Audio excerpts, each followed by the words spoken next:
দোকানের সামনে ভিড়ভাট্টা করে ব্যবসার 12টা বাজানোর উপক্রম হলো। এটা ধরে নিলাম রাজনৈতিক একটা কর্মসূচি, কিন্তু একবারও কি ভাবা হলো রাজস্থানে এই মুহূর্তে কত বাঙালি শ্রমিক কাজ করছে? এই শাসানির ভিডিও দেখার পর রাজস্থানে কোনো বাঙালি শ্রমিক যে সমস্যায় পড়বেন না গ্যারান্টি আছে? এবার যদি তাদেরও ওখানে শাসানো শুরু হয়, তার দায় কে নেবে? তৃণমূল।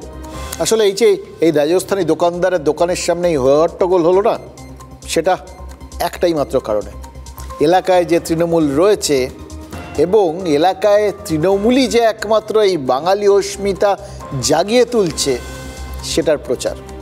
ছেড়ে দিন ওই দোকানটার কথা, খোদ বিধায়ক টেবিল চাপড়ে বাপ্পান্ত করলেন যে আধিকারিককে, সেই আরপিএফ আধিকারিকের পরিচয়, সেটা তো কথা একটুখানি যা শুনলাম বুঝতে পারলাম তিনিও বাঙালি। বাঙালির প্রতি দরদ দেখাতে গিয়ে তাহলে কতজন বাঙালিকে অপমান করা হলো? এ রাজ্যে ভিন রাজ্যে কতজন বাঙালিকে হেনস্থার মুখে ঠেলে দেওয়া হচ্ছে, একটু ভেবে দেখার সময় আসেনি? অবশ্য বিধায়কদের অত ভাবার সময় কোথায়? তিনি প্রথম ধাপটা ভেবে থাকলেও থাকতে পারেন এবং তিনি জানেন যে এই শাসানির জেরে রাজস্থানে একজন বাঙালিও হেনস্থার শিকার হলে তার দলেরই বাঙালি অস্মিতায় শান দেওয়ার সুযোগটা বাড়বে।